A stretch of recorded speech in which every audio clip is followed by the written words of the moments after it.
Kalian nggak usah ngerekam ya, ini sudah ada rekaman nih. Tentang fisiologi dari sistem ekskresi, yaitu nanti adalah proses pembentukan urin, kemudian pengentalan urin, proses miksi, dan fungsi yang lain dari sistem ekskresi.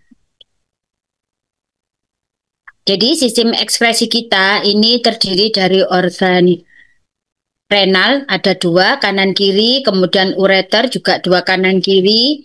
Selanjutnya adalah vesika urinaria, kemudian uretra. Nah, renal ini letaknya ada di regio abdomen, jadi di setinggi ya, setinggi torakal 12 sampai lumbal 2. Kemudian yang renal yang sebelah kiri itu lebih tinggi dibandingkan renal yang sebelah kanan karena terdesak oleh organ hepar ya. Di atasnya, kalau yang kanan itu di atasnya ada hepar. Kemudian eh, organ renal ini juga di atasnya ini ada kelenjar, yaitu kelenjar suprarenal yang nanti akan menghasilkan hormon, yaitu hormon aldosteron, kemudian glukokortikoid atau kortisol, kemudian juga hormon steroid, testosteron, estrogen, juga dia menghasilkan hormon adrenalin. Kemudian nanti saluran yang keluar dari renal ini ada ureter. Nanti ureter ini nanti akan berjalan menuju ke vesika urinaria. Jadi dia nanti akan mengeluarkan urin. Ini nanti masuk ke vesika urinaria. Dari vesika urinaria nanti urin akan ditampung dulu, kemudian dia akan dikeluarkan melalui uretra. Fungsi dari renal dulu ya. Yang pertama itu adalah untuk meregulasi kadar ion ya. Jadi keseimbangan ion. Ion apa aja? Ada ion natrium, kemudian kalium, kalsium, magnesium, bikarbonat, dan fosfat. Jadi kalau misalnya terjadi kelebihan, maka fungsi dari ginjal ini adalah mengeluarkan ion-ion tersebut melalui proses berkemih ya. Jadi pada saat berkemih dia akan dikeluarkan. Tapi kalau dia kekurangan di dalam darah itu kadarnya berkurang, maka dia akan menahan supaya ion-ion tersebut tidak dikeluarkan bersama urin. Kemudian juga dia berfungsi untuk mengatur osmolaritas dari plasma darah. Jadi mengatur keseimbangan cairan ya. Jadi kalau cairan kita itu, cairan tubuh kita berkurang sehingga terjadi kekentalan dari darah, maka salah satu fungsi renal itu adalah melakukan proses pengenceran. Pengenceran dari darah tadi supaya tidak terlalu kental dengan cara misalnya menyerap air ya, menyerap air dari tubulus sehingga masuk ke dalam pembuluh darah, akibatnya darah itu nanti akan menjadi lebih encer. Nah, sebaliknya kalau darah itu terlalu encer, maka fungsi dari renal itu adalah menyerap air, dibuang masuk ke tubulus bersama dengan urin. Nanti keluar bersama urin sehingga volume darah itu menjadi kembali mengental lagi. Jadi itu adalah fungsi mengatur osmolaritas. Kemudian yang ketiga adalah mengatur volume dari plasma darah. Jadi kalau misalnya ada proses perdarahan sehingga volume darah itu menurun, maka fungsi ginjal adalah mengembalikan jumlah cairan itu kembali normal dengan cara menyerap cairan dari tubulus ya yang harusnya dibuang bersama urin, maka diserap lagi sehingga volume darah akan naik, volume urinnya yang menurun. Begitu pula dengan sebaliknya. Kemudian mengatur keasaman dari darah. Jadi mengatur kadar ion hidrogen dan bikarbonat. Jadi misalnya dalam kondisi asidosis, maka ginjal ini fungsinya harus membuang ion hidrogen. Tetapi kalau dalam kondisi bikarbonat, maka dia harus membuang ion bikarbonatnya. Berikutnya adalah fungsi untuk ekskresi bahan-bahan yang sudah tidak dibutuhkan lagi. Jadi misalnya dari proses metabolisme, misalnya obat ya, contohnya paracetamol. Kita minum paracetamol, kemudian di intestinal paracetamol tadi dipecah, kemudian dia menjadi acetaminophen, di mana acetaminophen ini nanti akan masuk ke targetnya untuk menimbulkan efek. Nah, sebagian besar paracetamol itu nanti akan dimetabolisme di hepar. Dia akan diubah menjadi senyawa aktif yang pertama adalah sifatnya radikal ya, radikal. Kemudian baru dia diinaktifkan. Nah, proses inaktivasi ini supaya dia nanti bisa dikeluarkan bersama urin. Jadi dia dibuang bersama urin sehingga tidak terjadi proses intoksikasi di dalam tubuh kita.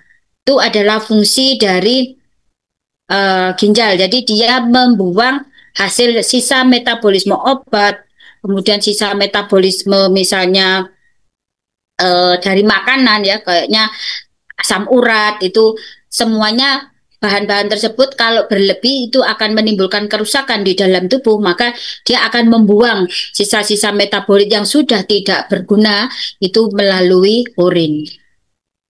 Kemudian yang berikutnya adalah fungsi untuk sekresi hormon. Jadi tadi kan ada kelenjar ya, ada kelenjar suprarenal, kemudian juga dari ginjal itu sendiri. Kalau dari ginjal ini nanti dia akan bisa menghasilkan hormon renin. Jadi hormon renin ini disekresi apabila volume tubuh, cairan tubuh kita itu berkurang. Jadi kalau ada perdarahan, ada dehidrasi sehingga aliran darah ke ginjal itu berkurang, maka ginjal akan mengeluarkan hormon yang disebut dengan renin. Harapannya dia akan mengembalikan jumlah cairan tubuh kita yang kurang tadi dengan cara menyerap air ya, menyerap air dari tubulus supaya masuk ke pembuluh darah karena ada dia merangsang pengeluaran hormon angiotensin 2 dan hormon aldosteron. Kemudian dia juga menghasilkan hormon eritropoietin. Jadi misalnya pada kondisi anemis karena perdarahan eritrositnya menurun, maka eritropoietin akan dihasilkan oleh ginjal sehingga eritropoietin ini nanti akan bekerja di sumsum tulang, maka dia akan merangsang proses homeopoietik ya. Jadi proses pembentukan sel darah. Kemudian dia juga berfungsi untuk menghasilkan vitamin D. Contohnya misalnya dalam kondisi ion kalsium di dalam darah itu menurun, maka kan yang keluar hormon paratiroid ya. Hormon paratiroid ini nanti akan bekerja di ginjal, maka dia akan mengaktifkan vitamin D3 menjadi vitamin D yang aktif. Nah, vitamin D yang aktif ini nanti akan bekerja di tulang, di ginjal, kemudian juga di saluran cerna. Kalau dia bekerja di ginjal, maka dia akan membantu mencegah kalsium itu dibuang. Ya, sehingga kalsium nanti akan ditahan di ginjal, kemudian dia akan meningkatkan kadar kalsium di dalam darah. Berikutnya adalah anatomi dari ginjal. Jadi kemarin mungkin kalian sudah dapat ya anatomi dari organ-organ urologi ini. Jadi kalau ginjal ini kan dia bentuknya seperti kacang merah ya. Jadi kayak apa? Bin atau kacang merah atau kacang polong itu loh ya.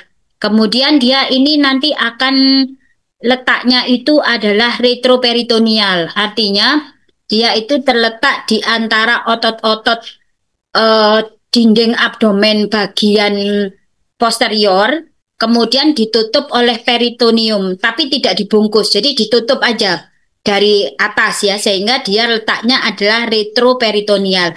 Kalau dibungkus dengan peritoneum namanya intraperitoneal. Tapi karena ini dia cuma ditutup saja permukaan bagian anterior ya, bagian anterior itu tertutup oleh peritoneum, maka dia disebut organ retroperitoneal. Nah, kemudian renal ini nanti akan dibungkus oleh suatu jaringan fibrus, namanya adalah kapsula renal.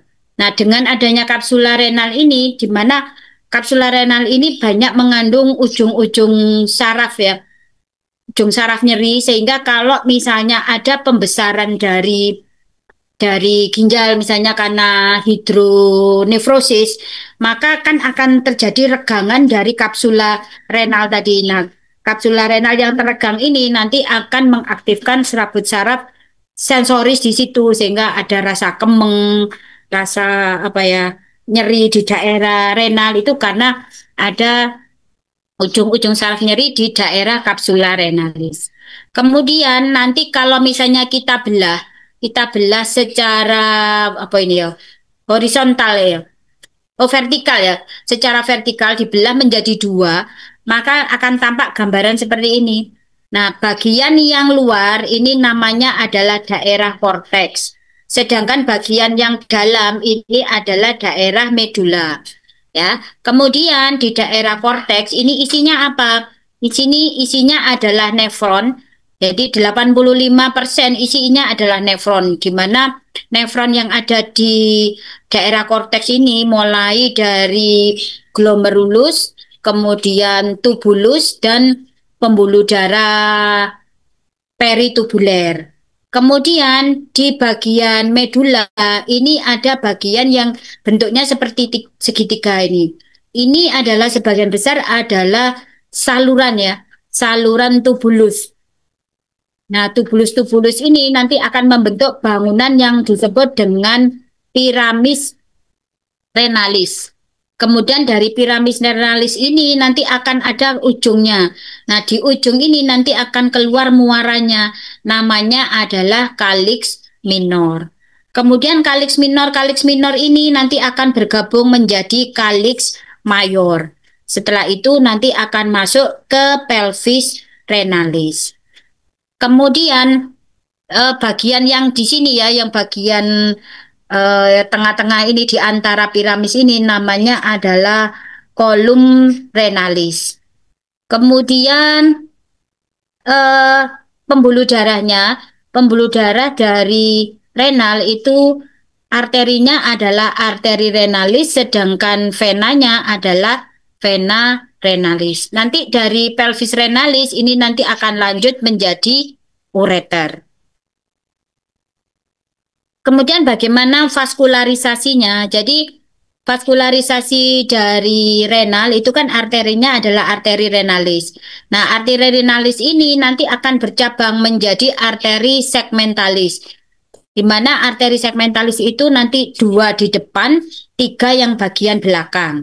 Kemudian arteri segmentalis ini nanti akan bercabang lagi menjadi arteri interlobaris. Kemudian dari interlobaris berubah menjadi arkuata. Jadi yang belok ini adalah arkuata ya, yang belok ke piramis renalis ini adalah arteri arkuata. Kemudian dari arteri arkuata lanjut menjadi arteri kortikal radial. Kemudian dari sini nanti akan menuju ke glomerulus kan. Jadi yang masuk itu adalah arteriol afferent, kemudian menuju ke glomerulus.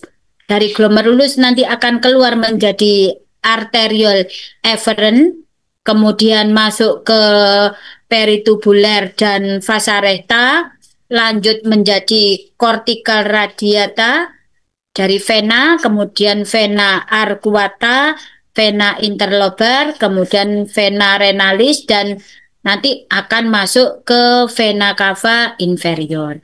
Ini adalah aliran darah arteri dan vena di renal. Kemudian dari mana vaskularisasi atau makannya renal ini, makannya dari mana?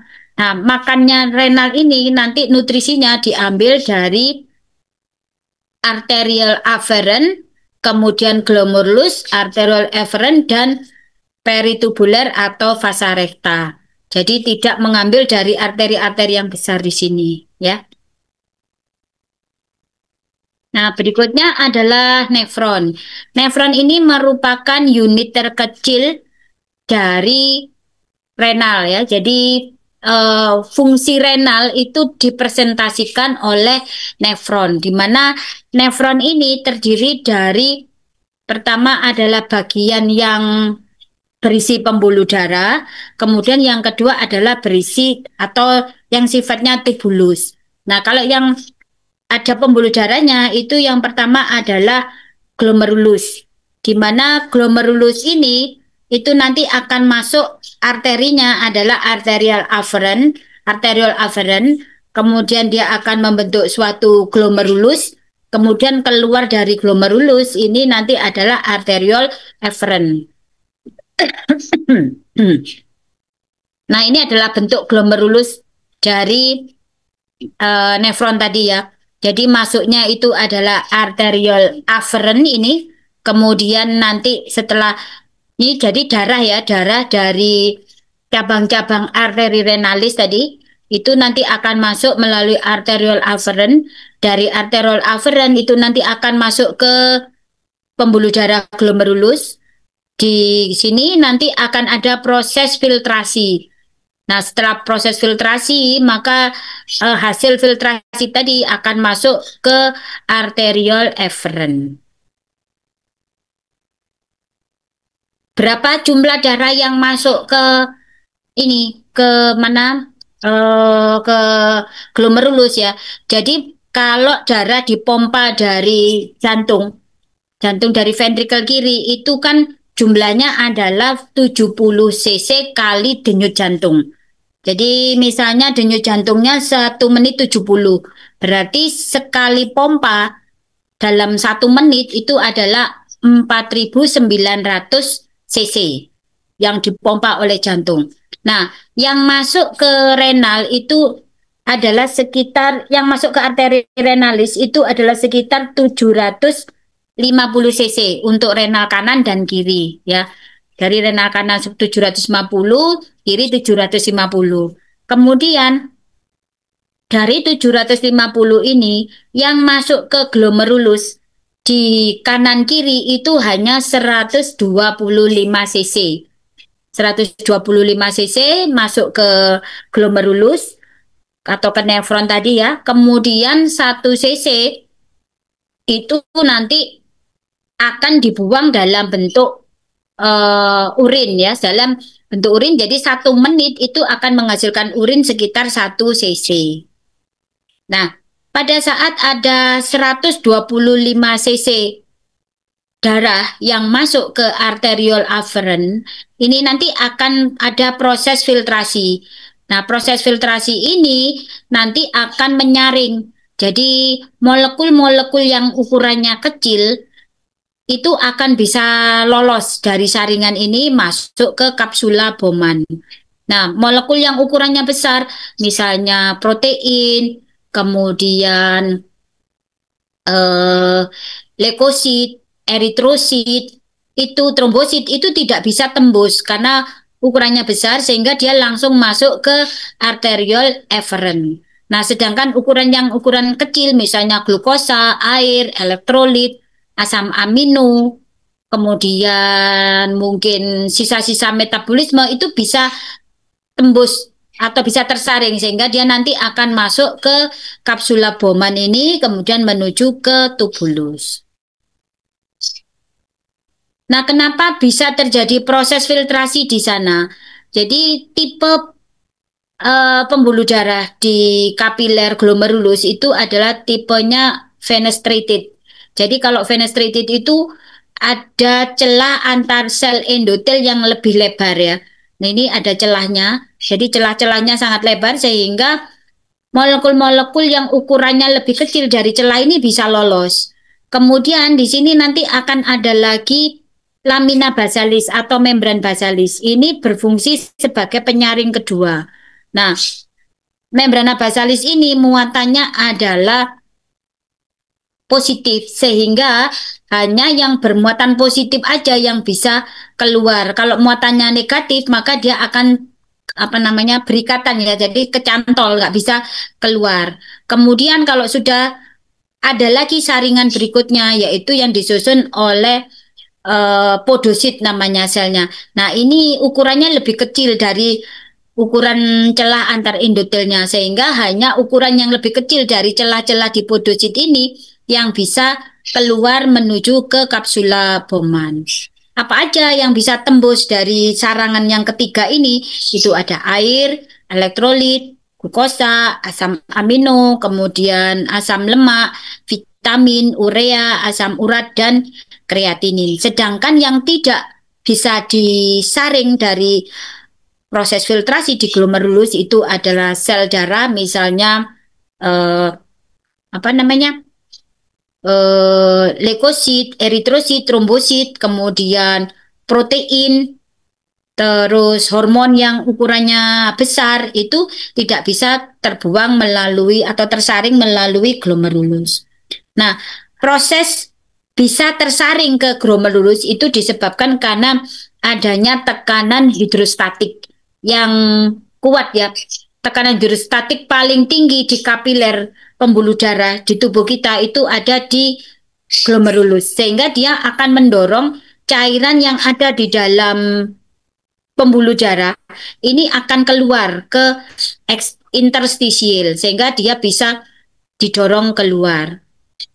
Apakah di sini tidak ada tekanan osmotik sehingga mempertahankan supaya darah itu tidak tersaring? Itu ada tekanannya, tetapi tekanan hidrostatiknya lebih tinggi dibandingkan tekanan osmotik. Artinya tekanan yang mendorong itu lebih tinggi dibandingkan tekanan yang tetap menarik kembali cairan, sehingga akan terjadi proses filtrasi. Jadi terjadi aliran dari plasma darah menuju ke kapsula Bowman tadi. Nah, apa saja yang mempengaruhi? Yang mempengaruhi proses filtrasi itu adalah jumlah darah yang masuk ke dalam glomerulus atau yang disebut dengan GFR ya. Jadi jumlah volume darah yang masuk ke glomerulus untuk dilakukan proses filtrasi per menit. Jadi sekitar 125 mili per menit. Nah, GFR ini harus dipertahankan segini. Kalau misalnya ya ada aliran darah yang berkurang sehingga GFR-nya itu tidak bisa sampai 125 mili yang masuk ke ginjal, maka dampaknya apa? Dampaknya adalah kerusakan dari tubulus dan glomerulus karena dia kekurangan nutrisi.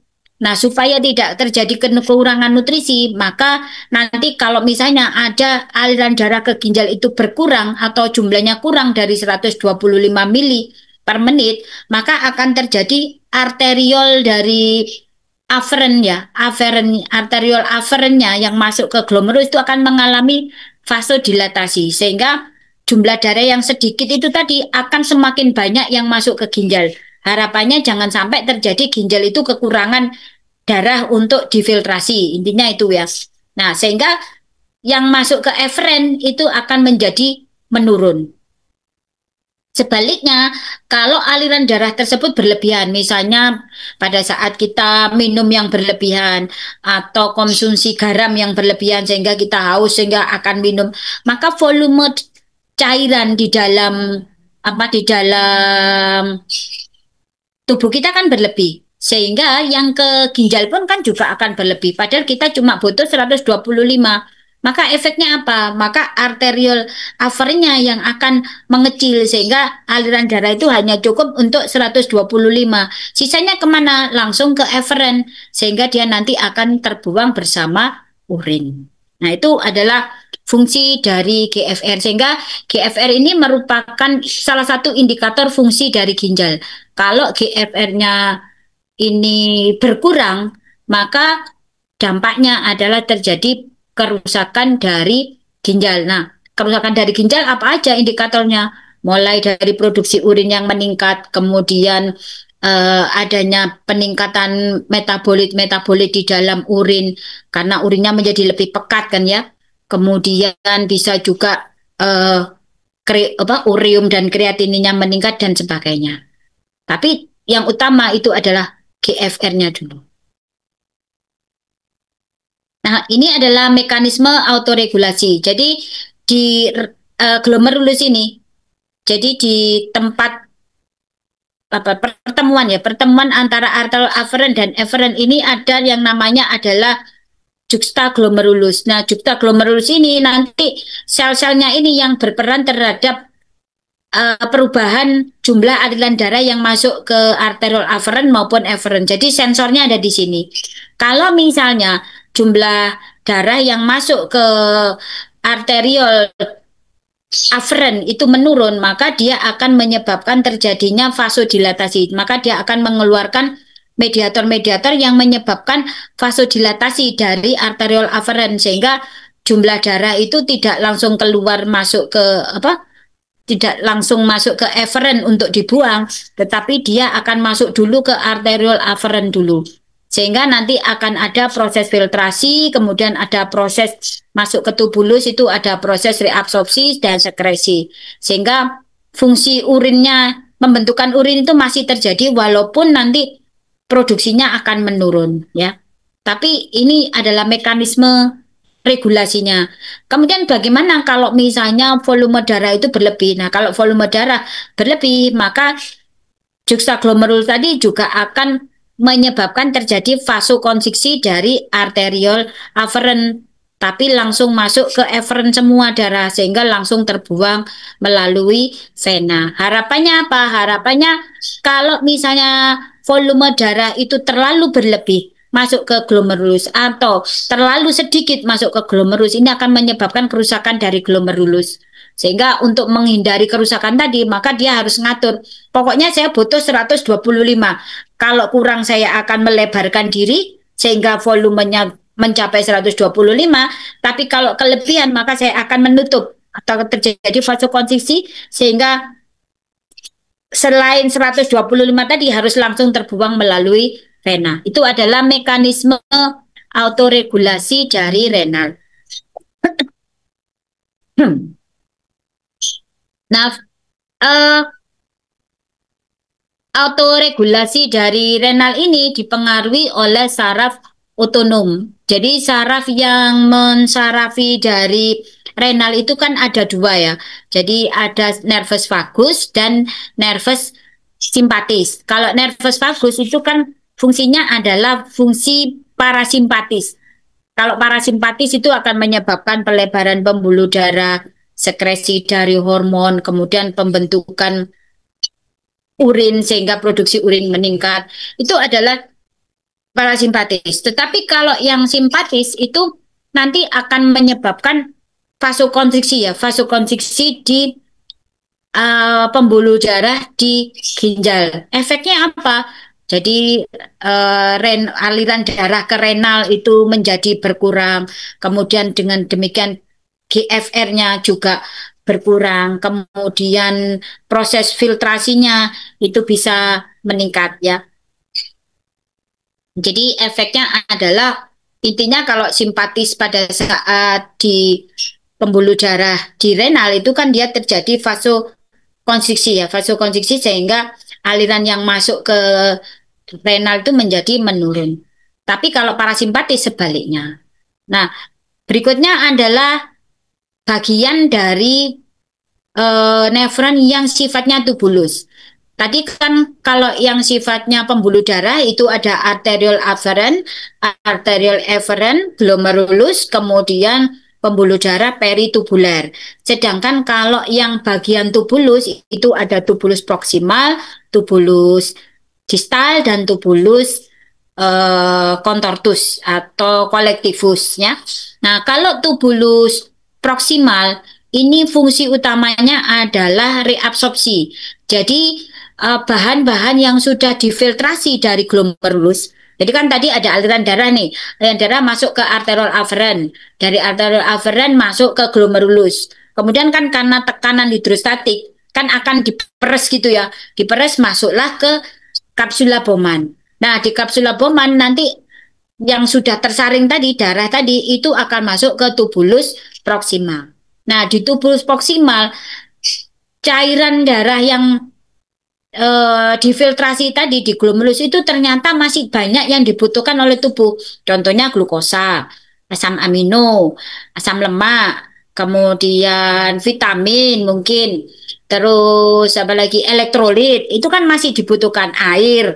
Nah, maka di situ akan diserap kembali sehingga dia tidak terbuang bersama urin. Maka bahan-bahan yang masih dibutuhkan oleh tubuh tadi diserap kembali masuk ke pembuluh darah yaitu peritubuler. Sehingga prosesnya namanya adalah reabsorpsi. Artinya sudah dibuang, diserap kembali, ya. Jadi yang diserap kembali tadi apa? 99% adalah air. Kemudian tuh glukosa itu 100%, asam amino 100% diserap. Kemudian juga ada elektrolit. Nah, kalau misalnya nih proses reabsorpsinya terganggu, indikatornya apa? Ya indikatornya yang diserap tadi gagal. Misalnya, oh ada glukosa di dalam urin, berarti reabsorpsi glukosanya kan terganggu. Kemudian, oh ada asam amino di dalam urin, berarti juga reabsorpsi asam amino di dalam urinnya masih tinggi. Nah, kalau filtrasi apa? Yang indikator kerusakannya. Nah, kalau filtrasi tadi kan yang tidak boleh keluar adalah protein, kemudian sel darah, ya kan? Maka kalau di dalam di dalam urin itu masih ada proteinnya atau ada sel darah, berarti proses filtrasinya yang terganggu. Walaupun kalau ada sel darah itu dalam tanda kutip masih ada faktor yang lain ya. Misalnya infeksi. Infeksi harusnya kan di dalam darah, dalam urin itu tidak boleh ada leukosit atau eritrosit. Tapi kalau misalnya ada leukosit, apakah filtrasinya yang terganggu? Belum tentu. Karena di sepanjang saluran, mulai dari renal sampai ke uretra, kalau ada proses infeksi di situ, pasti akan ada leukosit ditemukan. Sehingga leukosit bukan menjadi satu-satunya tanda proses filtrasi terganggu. Tapi kalau ada protein di dalam urin, baru itu yang disebut dengan adanya kerusakan dari proses filtrasi. Nah, kalau proses reabsorpsi tandanya adalah adanya glukosa di dalam urin. Ya, ingat ya, kalau ujian awas ya gak iso. Kemudian tadi selain air ya, di tubulus proksimal itu nanti yang diserap adalah elektrolit. Ini aja gambarnya. Nah, ini adalah bagaimana proses penyerapan air dan elektrolit yang ada di tubulus proksimal. Jadi tubulus proksimal itu bentuknya seperti ini. Jadi ini dari glomerulus, ini tubulus proksimal, kemudian dia akan membentuk seperti apa itu namanya? Leher angsa ya. Nah, ini ada bagian yang descending. Ini nanti lanjut turun ke sampai medula. Kemudian berikutnya naik, ini adalah bagian yang ascending. Dari medula kembali ke korteks, kemudian baru membentuk tubulus distal. Nah, pada saat darah ini difiltrasi di glomerulus, maka yang bagian yang difiltrasi itu kan masuk ke tubulus proximalis. Nah, di sini ini masih belum terlalu dalam ya. Jadi masih datar gitu ya. Sehingga tekanan antara tubulus dengan pembuluh darah itu masih sama. Jadi sekitar 300-an. Terus di sini ini yang proses penyerapannya itu masih belum terjadi, tetapi begitu dia ini hanya glukosa ya. Glukosa kemudian ion itu sudah terjadi proses pengeluaran, kemudian urea masuk ke tubulus proksimal yang mendatar ini, sehingga tekanannya tidak berubah. Jadi solid yang ada di dalam tubulus ini tadi itu masih imbang gitu ya, ada yang keluar, ada yang masuk. Nah, begitu dia masuk ke tubulus proksimal bagian descending, di sini akan terjadi pengeluaran air. Kenapa? Karena dia ada porus-porus atau ada celah-celah yang sangat sensitif terhadap atau permeable terhadap air. Sehingga pada saat dia masuk ke descending, maka air yang keluar menuju ke pembuluh darah di peritubular. Nah, karena airnya itu yang ditarik masuk ke pembuluh darah, otomatis kan solutnya menjadi semakin kental, maka tekanannya menjadi semakin tinggi. Nah, sampai di bagian medula ini, karena di bagian medula ini tekanannya sama antara pembuluh darah dengan tubulus, maka dia tidak ada atau tidak terjadi proses perpindahan. Kemudian dari descending naik kan ke ascending. Nah, pada saat naik ini dia tidak peka lagi terhadap air, tetapi yang peka adalah terhadap natrium dan klorida. Maka pada saat dia melewati yang ascending, maka natrium dan klorida yang keluar. Sehingga solutnya menjadi banyak yang keluar. Karena solutnya yang banyak keluar, otomatis akan terjadi pengenceran lagi. Sehingga urinnya menjadi lebih encer lagi sampai ke tubulus distal. Nah, pada saat di tubulus distal, ini nanti juga akan sedikit pengeluaran air, tapi dia ini akan lebih banyak eh, ekskresi ya, ekskresi bahan-bahan yang sifatnya metabolit toksik ya. Contohnya misalnya urea, kemudian hasil metabolisme obat-obatan itu akan dikeluarkan dari darah masuk ke tubulus. Kemudian dari tubulus distal ini nanti akan masuk ke tubulus kolektivus. Kalau misalnya tidak ada ADH, maka apa yang sudah masuk dari tubulus distal menuju ke tubulus kolektivus ini akan langsung terbuang. Jadi tidak ada penyerapan. Tetapi kalau di sini ada ADH karena volume darah berkurang misalnya, maka cairan urin yang sudah terbentuk dari tubulus distal masuk ke tubulus kolektivus ini akan dilakukan proses penyerapan. Airnya diserap kembali masuk. Karena airnya diserap kembali masuk, elektrolit juga masuk, maka di sini akan terjadi proses pengentalan lagi. Sehingga urinnya akan menjadi lebih pekat, sehingga nanti jumlah urin itu yang dikeluarkan normalnya adalah 1 cc per menit. Ya, itu adalah mekanisme penyerapan air dan elektrolit yang ada di tubulus proksimal. Kemudian kalau tadi di tubulus proksimal ya, kemudian yang di tubulus distal bagaimana? Ini tadi di tubulus distal itu kan dia lebih banyak sekresi ya, sekresi dari metabolit-metabolit yang sudah tidak dibutuhkan. Contohnya urea, kreatinin itu nanti disekresikan ke tubulus untuk dibuang bersama urin. Kemudian di sini yang khas itu juga ada proses pertukaran. Jadi tadi kan di sini di tubulus proksimal itu kan natrium ya. Natrium yang dibuang dari tubulus proksimal menuju ke pembuluh darah. Nah, nanti di tubulus distal itu diganti kalium dari darah masuk ke tubulus sehingga dibuang melalui urin. Jadi menggantikan natrium tadi supaya muatan positif di dalam darah tidak terlalu banyak ya. Jadi natriumnya masuk sehingga muatan positif di dalam darah itu tinggi, maka harus diganti, dikeluarkan ion yang muatannya positif lagi, yaitu kalium. Sehingga nanti kalium yang akan dibuang. Nah, proses pemasukan natrium ke dalam darah dan pengeluaran kalium dari darah menuju ke tubulus itu diatur oleh hormon yang disebut dengan hormon aldosteron.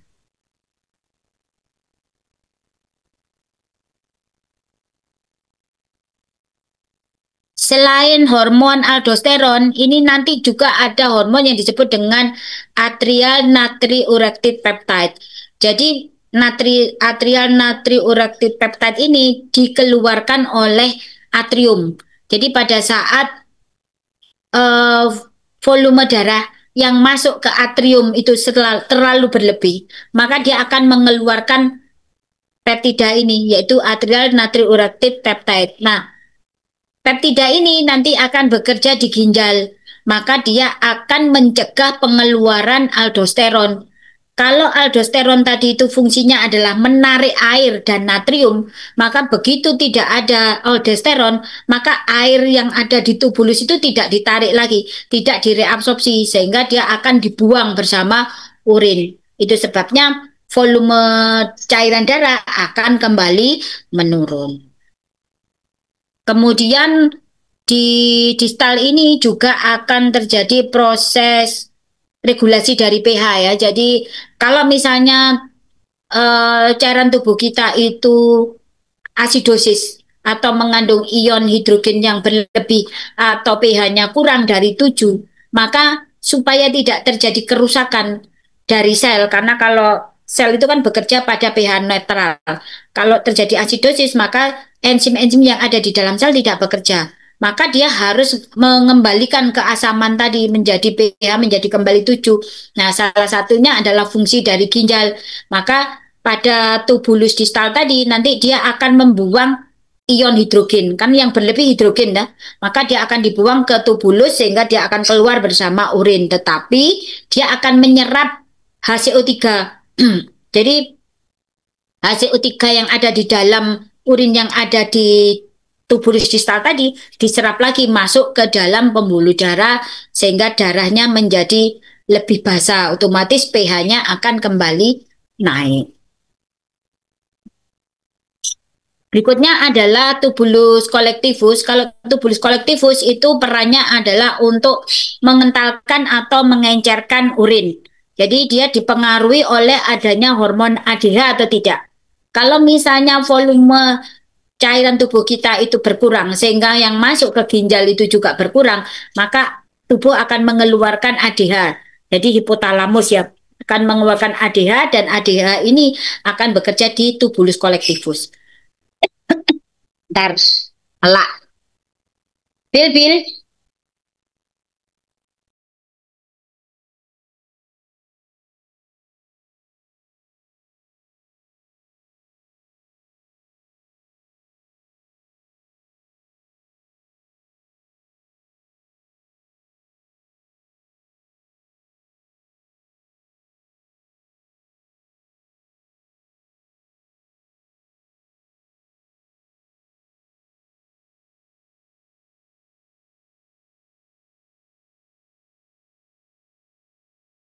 Saya lanjutkan. Nah, terus kalau misalnya volume darahnya berlebih, maka ADH tidak disekresikan oleh hipotalamus sehingga di tubulus kolektivus juga tidak ada ADH sehingga volume urinnya menjadi lebih banyak.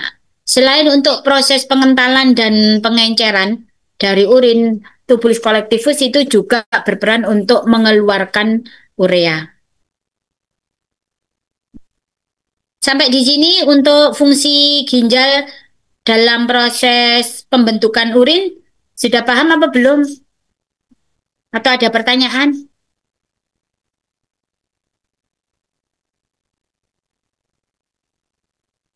Tidak ada? Saya lanjutkan. Berikutnya adalah bagian berikutnya ureter. Jadi ureter ini merupakan suatu saluran ya, suatu saluran yang berfungsi untuk mengeluarkan urin dari renal ke vesika urinaria atau VU ya. Nah, dia ini merupakan suatu saluran dengan panjang sekitar 25 cm. Karena dia panjangnya 25 cm, di sini juga akan ada proses apa namanya? Penyempitan dan proses penyempitan ya yang sering menyebabkan tersumbat. Kita kembali ke gambarnya dulu anatominya.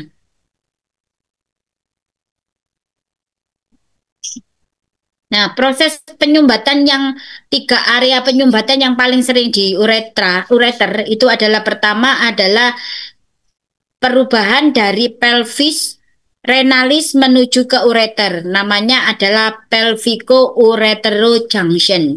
Nah, ini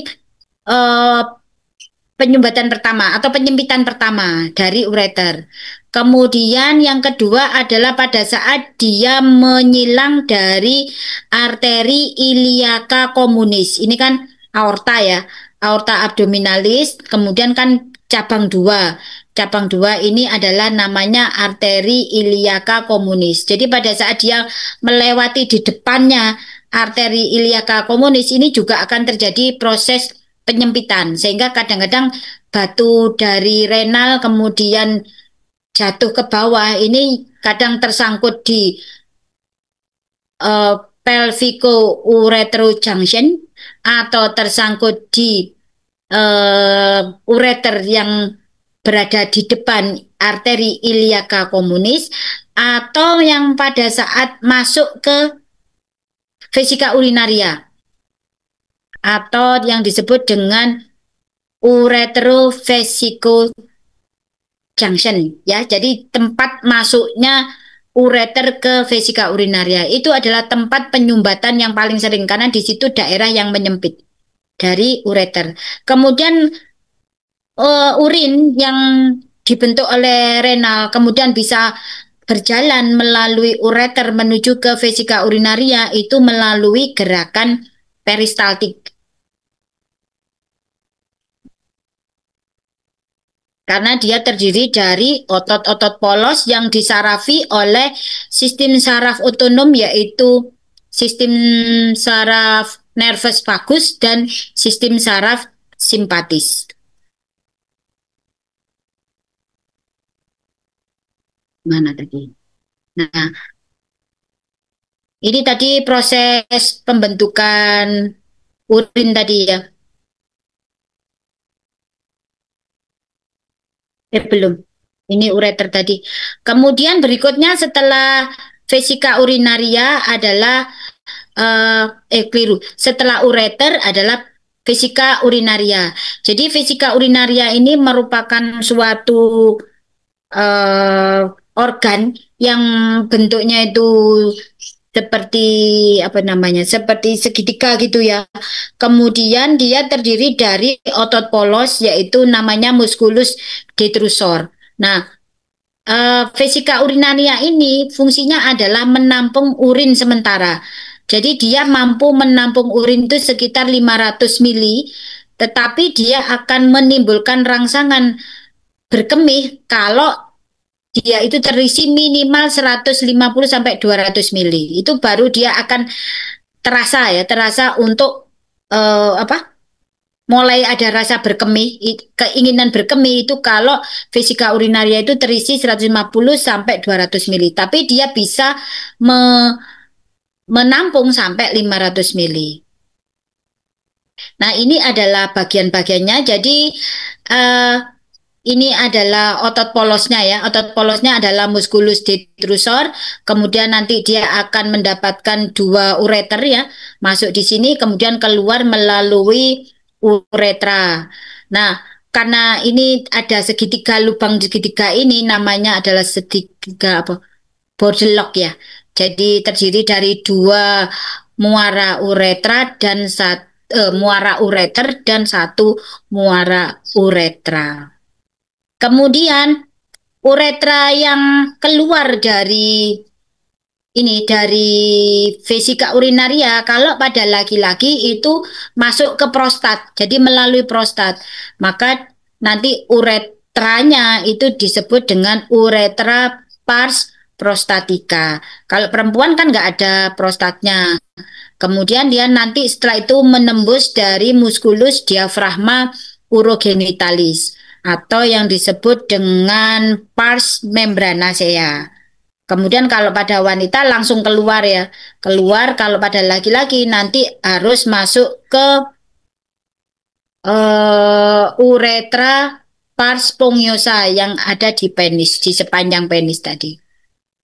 Ini adalah strukturnya. Kemudian di bawah, kalau pada laki-laki kan tadi di bawah dari vesika urinaria tadi ada prostat ya, di mana nanti akan ada kelenjar aksesoris yaitu kelenjar vesicula seminalis yang juga bermuara di uretra pars prostatica.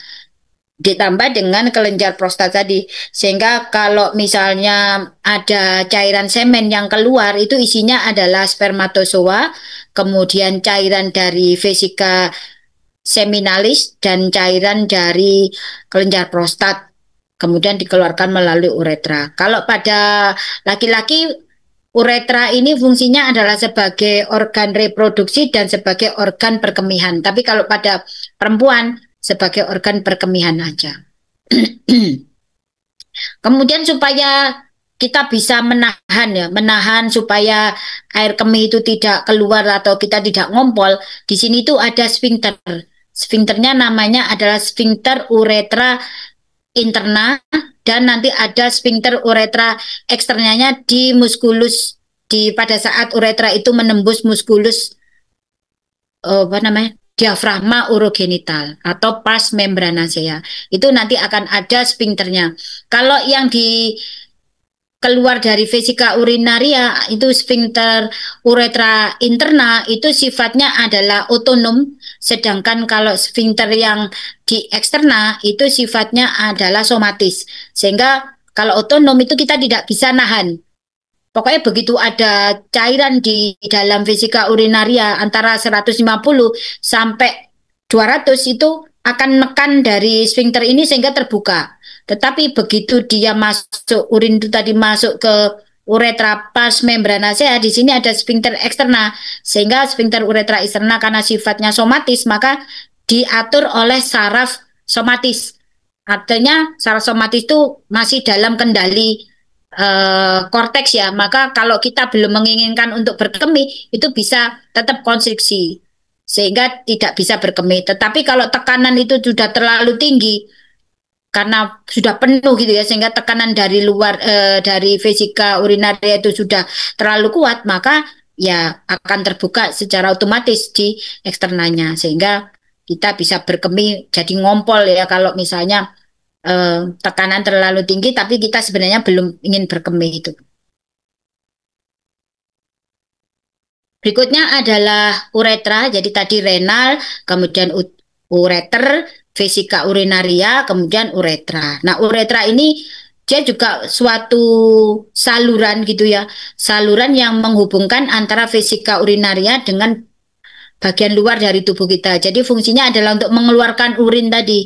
Nah, kalau pada laki-laki itu panjangnya sekitar 20 cm, tetapi kalau pada perempuan hanya 3 sampai 4, 3,8 sampai 4 cm ya.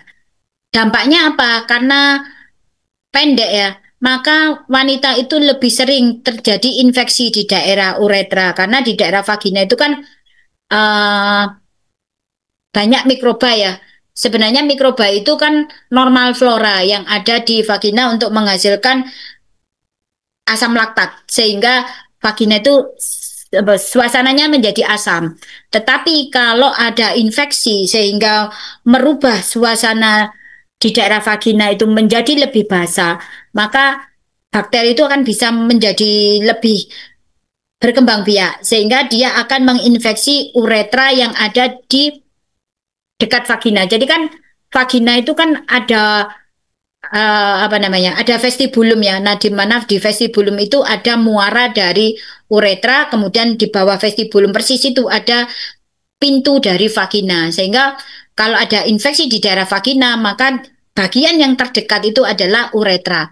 Sehingga uretra akan terinfeksi karena dia ukurannya itu pendek, maka infeksi itu akan naik atau ascending sehingga dia akan menginfeksi vesika urinaria, bisa menginfeksi ke renal juga. Itu lebih mudah pada wanita. Tetapi kalau pada laki-laki karena panjang ya, sekitar 20 cm, maka dia akan lebih jarang ya untuk menyebabkan infeksi di daerah vesika urinaria kecuali memang bakterinya itu cukup banyak ya, misalnya kayak apa namanya sing sering menyebabkan sistitis itu contohnya misalnya GO gitu ya. Jadi pada saat aktivitas seksual sing perempuan terinfeksi GO kemudian terjadi kontak seksual maka bakteri tadi itu masuk ke uretra laki-laki maka dia selain menimbulkan infeksi di uretra maka dia akan ascending maka dia akan menjalar masuk ke vesika urinaria. Nah, nanti kalau sudah masuk ke vesika urinaria, maka dia bisa menjalar lagi masuk ke testis. Sehingga kenapa kalau sering terjadi infeksi GO itu nanti dampaknya itu akan terjadi gangguan fungsi dari testis atau terjadi infeksi di testis atau yang disebut dengan orgitis yang bisa menyebabkan terjadinya infertil. Nah, bakteri yang sering menyebabkan infeksi kalau pada wanita itu adalah E. coli. Jadi E. coli itu normal flora yang ada di saluran cerna. Tetapi kalau dia berpindah dari saluran cerna ke vagina, maka dia akan berubah menjadi bakteri yang sifatnya patogen, sehingga dia akan bisa menyebabkan infeksi. Tadi sudah ada sfinkternya ya. Jadi di uretra tadi kan ada dua sfinkter, sfinkter interna dan sfinkter eksterna. Kalau sfinkter interna itu sifatnya otonom, sedangkan yang eksterna itu sifatnya somatis. Kalau yang interna tadi diatur oleh sistem saraf parasimpatis dan simpatis, sedangkan yang eksterna itu diatur oleh sistem saraf somatis yaitu nervus pudendus. Nah, ini bentuk uretranya ya. Tadi kalau pada perempuan itu kan begitu keluar dari vesika urinaria, itu nanti dia akan langsung menuju uretra di pas menembus pars membranacea ya. Jadi menembus apa ini nanti diafragma pelvis kemudian langsung keluar. Tapi kalau pada laki-laki ini ada dari vesika urinaria, ini uretranya akan menembus prostat, maka dia disebut uretra pars prostatica. Kemudian menembus muskulus apa namanya? Uh, diafragma urogenital namanya adalah uretra pars membranacea. Kemudian uretra yang berjalan di sepanjang penis ini namanya uretra pars spongiosa. Jadi beda ya. Berikutnya adalah fungsi dari ginjal yaitu fungsi pembentukan urin. Jadi tadi sudah ya disebutkan sekilas.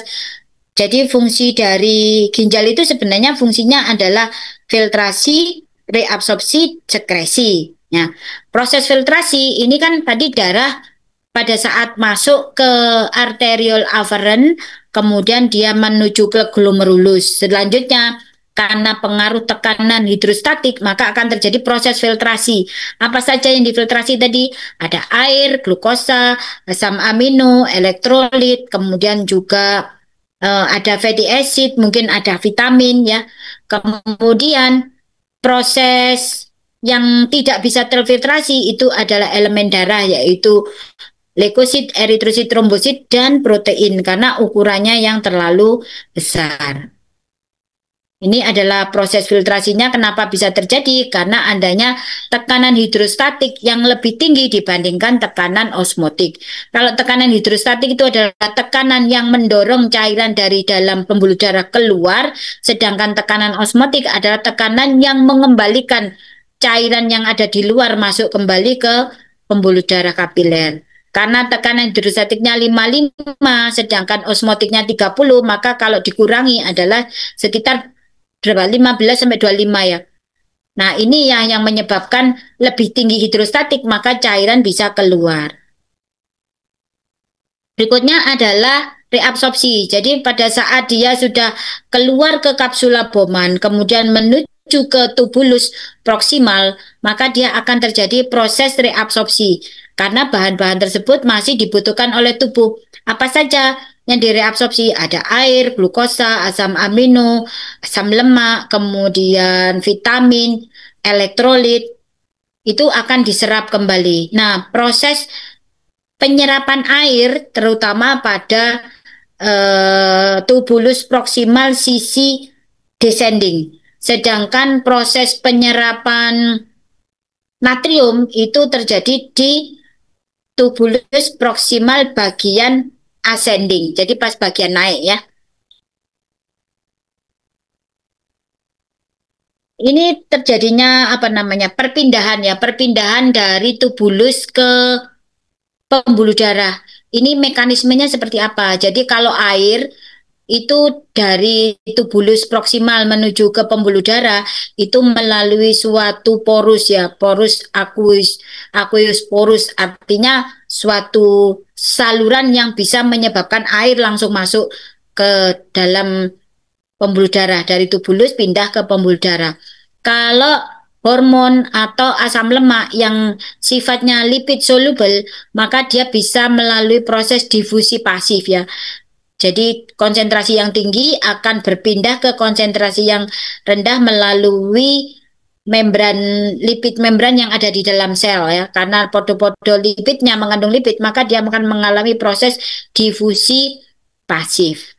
Kemudian kalau yang besar, ukurannya besar seperti glukosa, asam amino, vitamin, maka dia ada butuh protein pembawa atau protein karier. Nah, biasanya dia akan berkaitan dengan kanal ion. Contohnya adalah glukosa, asam amino, vitamin itu pada saat natrium masuk, maka dia akan membawa protein. Nah, protein itu akan mengikat glukosa, asam amino, dan vitamin tadi masuk ke dalam sel di tubulus.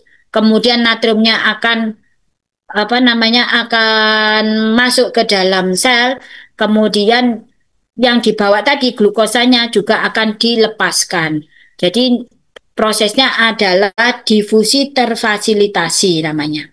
Kalau ion ini nanti keluar masuknya melalui proses difusi pasif. Jadi dari konsentrasi tinggi ke konsentrasi rendah, kemudian dari konsentrasi rendah ke konsentrasi tinggi itu melalui difusi aktif.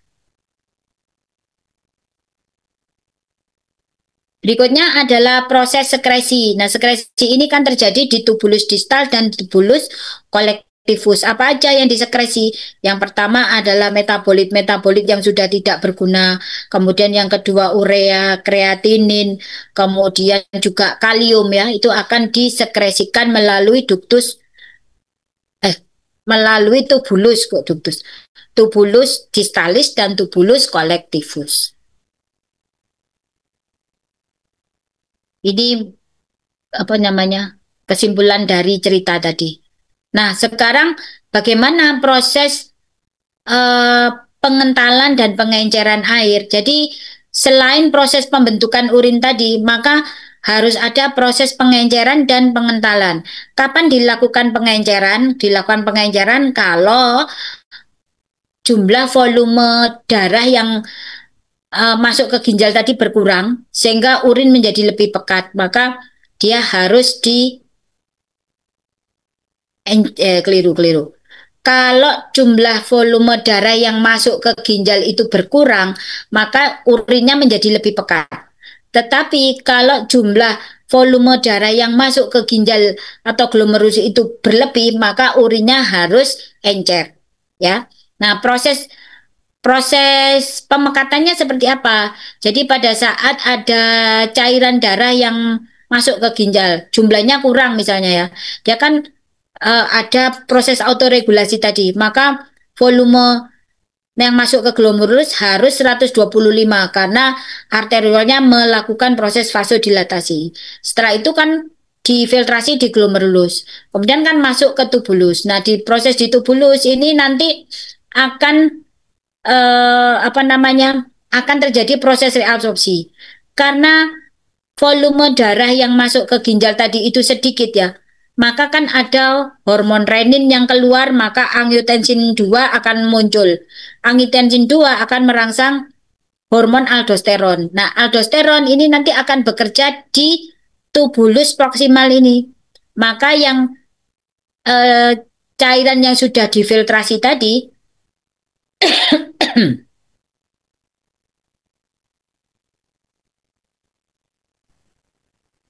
harus masuk kembali ke dalam pembuluh darah karena kan darahnya kurang ya, sehingga dia akan menarik air. Air ini nanti akan keluar dari tubulus proksimal yang bagian descending. Dia akan menarik air sebanyak-banyaknya dari tubulus menuju ke pembuluh darah. Kemudian pada saat aliran ini naik ke tubulus ascending, maka natrium yang ditarik. Jadi dia tidak menarik air, tetapi menarik natrium.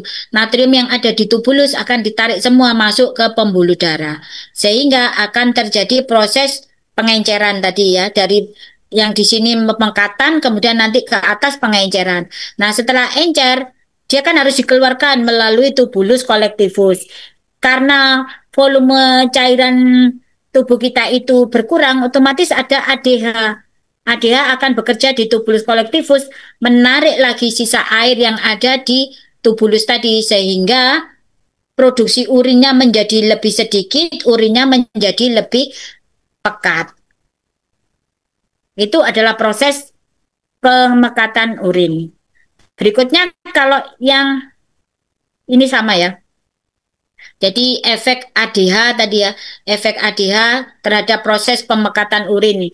Jadi kalau tidak ada ADH karena aliran cairan yang masuk ke ginjal itu banyak, maka ADH kan tidak bekerja. Maka urinnya menjadi lebih banyak dan lebih encer. Sebaliknya, kalau ada ADH, maka urin itu menjadi lebih pekat karena air banyak ditarik kembali masuk ke dalam pembuluh darah sehingga volume urinnya sedikit dan menjadi lebih pekat. Ini adalah mekanisme pemekatan dan apa namanya? Pemekatan urin dan pengenceran tadi ya. Itu adalah mekanismenya disebut dengan counter current mechanism. Jadi kalau di tubulus ini ada tubulus dan pembuluh darah ya. Jadi efeknya atau anunya itu berkebalikan ya.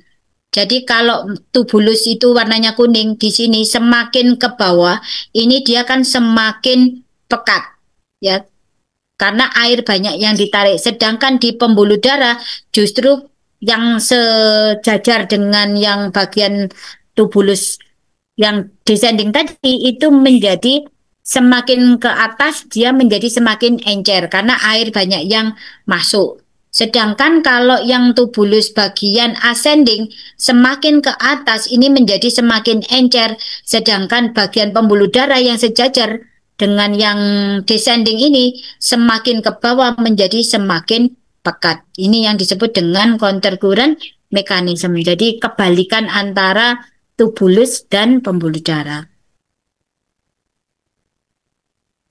Berikutnya adalah mekanisme berkemih. Jadi mekanisme berkemih tadi itu kan diatur oleh sistem saraf otonom ya, dan sistem saraf somatis. Pada saat vesika urinaria ini penuh dengan urin, jadi volumenya lebih dari 200 mili, maka akan ada regangan dari muskulus detrusor namanya ya, yang ada di vesika urinaria. Nah, regangan ini nanti akan diterima oleh reseptor yang ada di vesika urinaria, kemudian dia akan dilanjutkan melalui sistem saraf visceral, dia akan masuk ke pons.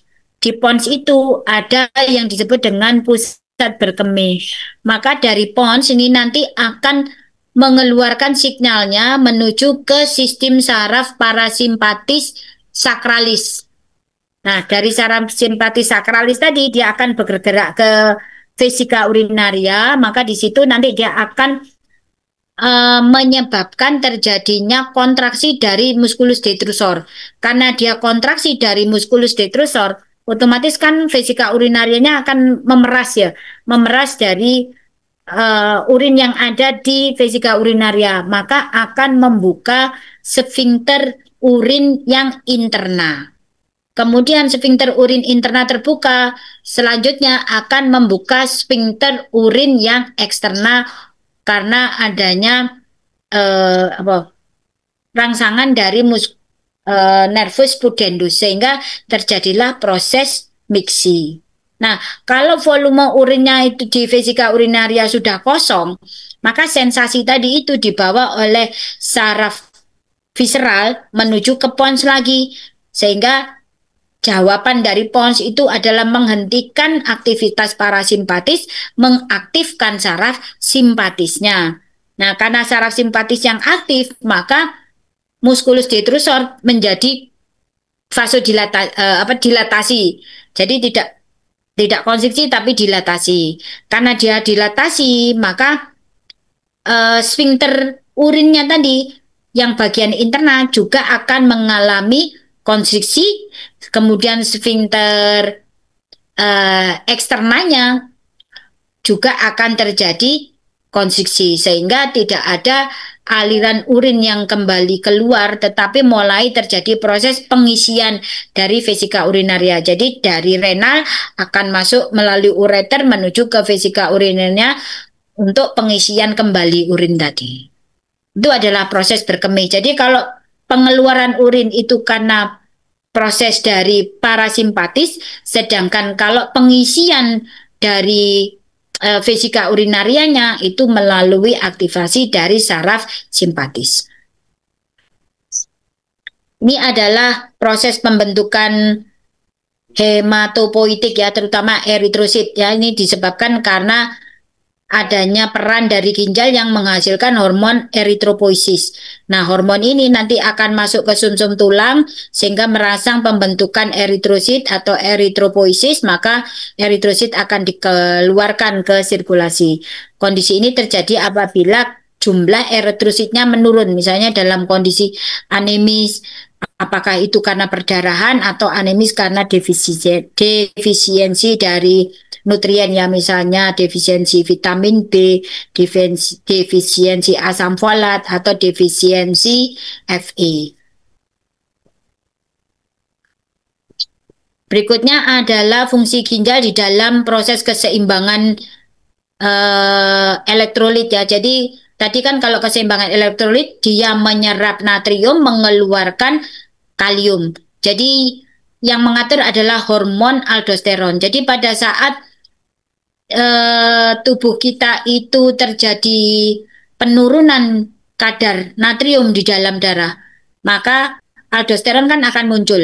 Nah, aldosteron ini nanti akan bekerja di tubulus proksimal, maka dia akan menarik natrium yang ada di tubulus bersama air itu kembali masuk ke pembuluh darah, sehingga kadar natriumnya menjadi tinggi di dalam darah. Tetapi di tubulus distalis dia akan merangsang pengeluaran kalium, sehingga muatan positif yang ada di dalam darah itu tetap tidak berubah. Itu adalah mekanisme keseimbangan elektrolit. Jadi dia menarik kembali natrium tetapi membuang kalium. Kemudian untuk fungsi mengatur keseimbangan cairan, jadi cairan tubuh kita itu harus imbang antara masuk dan keluar. Masuknya itu bisa melalui makanan, melalui minuman, atau proses metabolisme. Totalnya sehari 2.500 mili. Sedangkan keluarnya itu bisa melalui urin, melalui feses, melalui keringat, atau melalui proses pernafasan. Juga volume 2.500 mili. Jadi tidak boleh masuk lebih banyak dibandingkan keluar atau keluar lebih banyak dibandingkan masuk. Kalau masuk keluar lebih banyak maka dia akan terjadi udim, tetapi kalau keluar lebih banyak maka dia akan mengalami proses dehidrasi. Nah, ginjal fungsinya adalah mengatur tetap imbang antara masuk dan keluar. Caranya bagaimana? Jadi pada saat cairan tubuh kita itu berlebih ya, cairan tubuh kita itu berlebih, maka yang masuk ke ginjal juga berlebih, maka dia akan menyebabkan penghambatan pengeluaran hormon renin. Reninnya tidak keluar, aldosteron tidak keluar, angiotensin 2 tidak keluar, ADH juga tidak keluar, sehingga terjadilah proses pembentukan urin yang berlebihan. Maka volume darah akan kembali normal. Tetapi kalau volume darah itu berkurang, maka kebalikannya, maka dia akan mengeluarkan hormon renin, angiotensin, aldosteron, dan ADH, sehingga cairan yang sudah dibuang melalui tubulus tadi akan diserap kembali ke dalam pembuluh darah, maka volume darahnya akan kembali naik, volume urinnya menjadi berkurang. Itu adalah mekanisme keseimbangan cairan. Kemudian adalah fungsi mengatur tekanan darah. Jadi proses pengaturan tekanan darah itu ada jangka pendek, jangka panjang. Kalau jangka pendek, begitu ada perubahan tekanan darah, maka yang berperan itu adalah sistem saraf, sistem hormon, dan sistem endokrin. Sistem saraf, sistem hormon, dan status lokalis. Maka dia akan menyebabkan pembuluh darah itu menjadi dilatasi atau vasokonstriksi. Kalau tekanan darahnya itu naik, maka pembuluh darah harus vasodilatasi. Kalau tekanan darah turun, maka pembuluh darah harus vasokonstriksi. Itu adalah proses regulasi secara cepat. Kalau ini gagal, maka akan dilanjutkan oleh ginjal. Kalau misalnya tekanan darah itu naik, di mana volume darah menjadi berlebih, maka ginjal harus menurunkan tekanan darah dengan cara mengeluarkan jumlah cairan secara berlebihan sehingga produksi urin meningkat, kemudian pembuluh darah mengalami vasodilatasi. Tetapi kalau misalnya tekanan darah itu menurun, maka dia harus menyerap cairan yang berlebih ya, supaya volume darah kembali naik, kemudian pembuluh darahnya vasokonstriksi, sehingga terjadilah peningkatan tekanan darah. Berikutnya adalah keseimbangan asam basa. Jadi keseimbangan asam basa, kalau di dalam tubuh kita terjadi proses gangguan keseimbangan asam basa, maka yang bekerja pertama kali adalah darah untuk menetralisir. Kalau gagal, baru sistem pernafasan untuk mengeluarkan atau menahan CO2. Tapi kalau gagal lagi, baru ginjal. Kalau terjadi asidosis, maka pH di dalam darah menurun karena hidrogennya meningkat, ion hidrogen. Maka ion hidrogen yang akan dibuang semua melalui urin, tetapi menyerap ion HCO3, sehingga darah kembali menjadi basa. Sebaliknya kalau terjadi kondisi alkalosis, maka eh, harus membuang HCO3, menarik atau menahan supaya ion hidrogen tidak dikeluarkan. Kalau terjadi asidosis ya, asidosis kan berarti ion H-nya meningkat. Maka yang pertama bekerja di dalam darah, yang bekerja adalah buffer darah. Maka ion hidrogen akan dinetralkan oleh Hb, atau dinetralkan oleh protein, atau dinetralkan oleh ion bikarbonat. Ternyata gagal, maka ion H yang masih berlebih tadi akan dikeluarkan melalui proses ekspirasi ya. Jadi ion H itu nanti akan merangsang aktivitas pusat pernafasan sehingga CO2 akan banyak dikeluarkan. Akibatnya CO2 tadi kan sifatnya asam, maka pH akan menurun, akan kembali naik maksud saya. Nah, kemudian gagal lagi, ternyata baru dia bekerja adalah di renal. Maka asidosis, kelebihan ion hidrogen harus dibuang oleh ginjal dan menyerap bikarbonat. Sebaliknya kalau alkalosis maka di dalam darah dia juga akan dinetralkan oleh Hb, kemudian dinetralkan oleh bikarbonat tadi ya, sehingga kembali normal. Gagal menjadi tanggung jawab dari sistem respirasi. Karena alkalosis CO2-nya kurang, maka dia akan menahan nafas supaya CO2 ngumpul dulu. Nah, ternyata gagal lagi itu sistem saraf, sistem pernafasan, maka ginjal yang bekerja. Sehingga bikarbonat yang berlebih tadi dibuang semua oleh ginjal dan menyerap atau mempertahankan ion hidrogen tetap berada di dalam darah.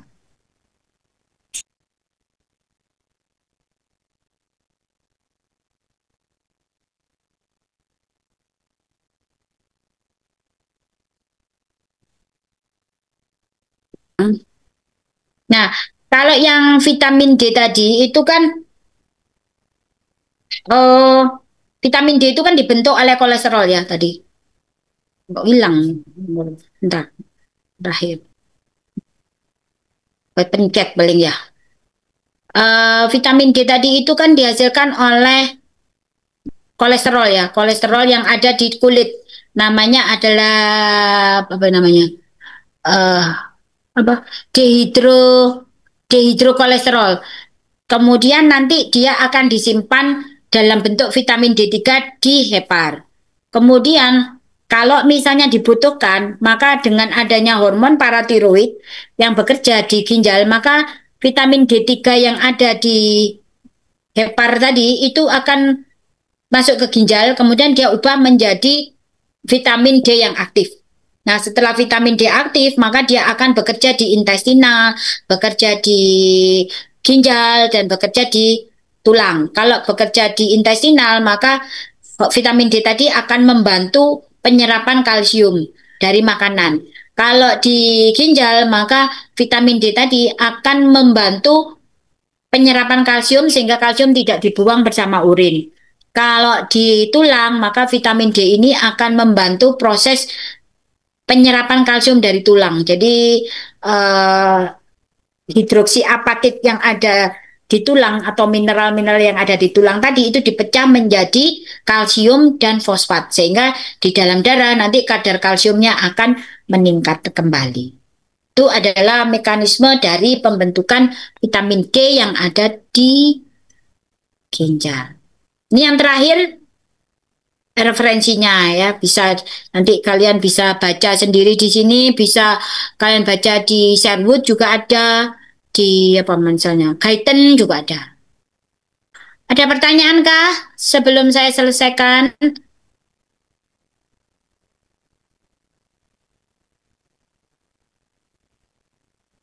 Gak ada? Kalau tidak ada, kita bisa akhiri untuk pertemuan sore hari ini. Absennya mana? Ya, sudah di screenshot dokter.